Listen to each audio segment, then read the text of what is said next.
Les voix de Parkinson, un podcast de Martin Guillemot, épisode 1.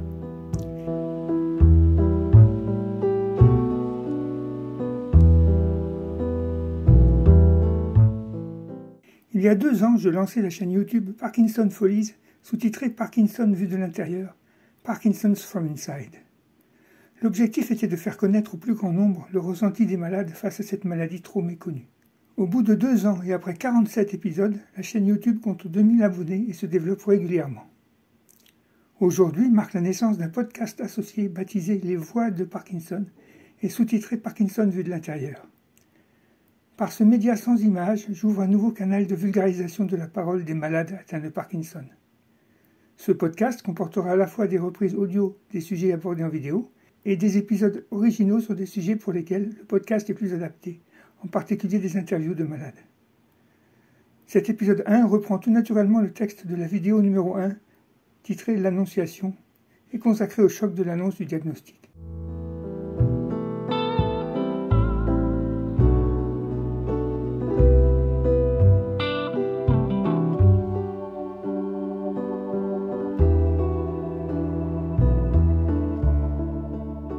Un jour, quelqu'un vous annonce le diagnostic.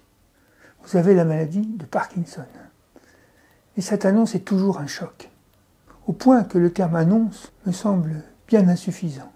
Et n'en ayant pas trouvé d'autre, je vais l'appeler annonciation, empruntant à la religion catholique le nom sans en conserver le sens. Je vais donc vous parler de l'annonciation de la maladie de Parkinson.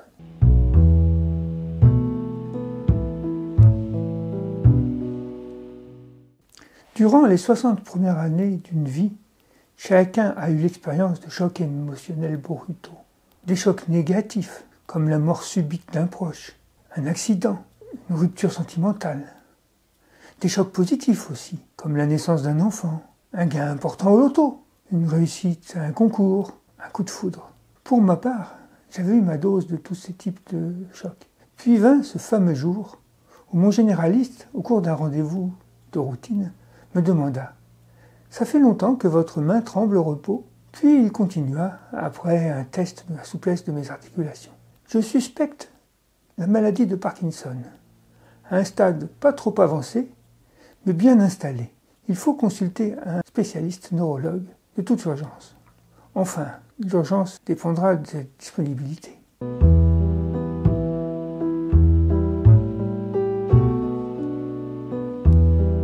La personne qui prononce le nom de Parkinson reste à jamais l'annonciateur de la mauvaise nouvelle, la source du choc violent que vous prenez en pleine figure.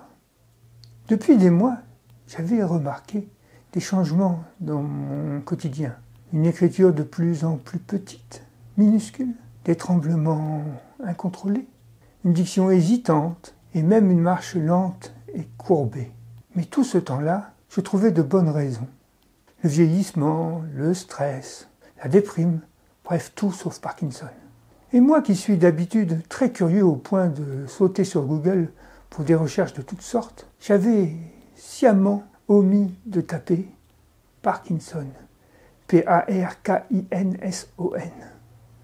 Le déni à ce point-là, c'est mortel. Enfin, ça pourrait être mortel en cas d'une maladie mortelle. Mais justement, la maladie de Parkinson ne l'est pas. Mortel. Du moins pas au sens propre. Enfin, tout ça, je l'ai appris plus tard, car depuis 4 ans, j'ai rattrapé mon retard au décollage, au point qu'aujourd'hui, je m'estime quasiment expert en maladie de Parkinson, comme de nombreux malades d'ailleurs. Parmi tous les témoignages que j'ai lus, écoutés ou visionnés, la plupart insistent sur ce choc que fut l'annonce du diagnostic de Parkinson. Et ils racontent la frénésie de recherche d'informations qui a suivi. Mais revenons plus précisément à ce moment de l'annonce. C'est un moment si fort que je l'ai appelé annonciation, au risque assumé de choquer les personnes religieuses. Il y a un avant et un après cette annonciation. Un avant fait de déni, d'ignorance. Un après rempli de peur, d'interrogation, de doute, de décisions courageuses aussi parfois. C'est peanuts, diront certains. C'est rien par rapport à l'annonce d'un cancer ou d'une autre maladie pouvant entraîner la mort dans d'affreuses souffrances. Votre Parkinson, c'est juste une tremblote. Il y a des médicaments pour ça. Loin de moi l'envie de faire un comparatif des maladies graves. Et ce choc de l'annonciation me semble être le premier élément du puzzle.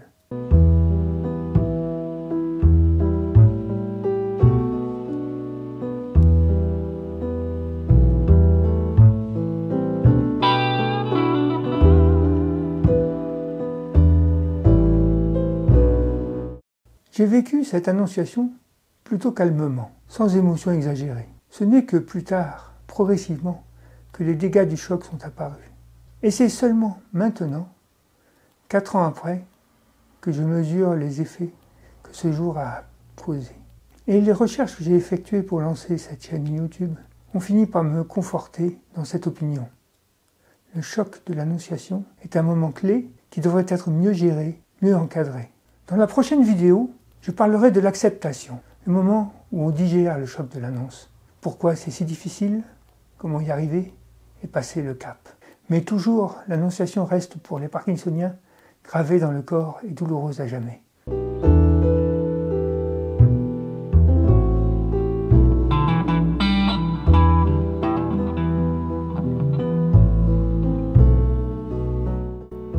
Podcast écrit, enregistré et réalisé par Martin Guillemot en novembre 2024.